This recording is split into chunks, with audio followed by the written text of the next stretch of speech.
We are part of an endless flow where every moment is both unique and repeating. To recognize oneself in this flow is to touch eternity. Life does not come with instructions, it offers choices. Some see it as absurdity, others as infinite possibility. But the truth, perhaps, is that life only becomes meaningful when we fill it with meaning ourselves. It doesn't matter how small our flame is, what matters is that it burns. Death is not the end, but a boundary that makes time precious.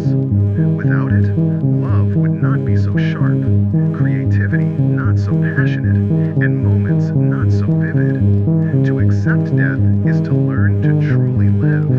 A person creates not because they believe in the eternity of their creations, but because the very act of creation is a rebellion against emptiness.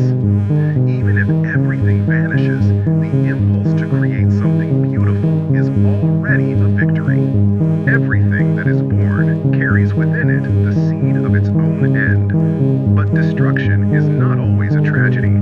Sometimes it is the condition for a new beginning. Forests grow from ashes, rivers change their courses, and a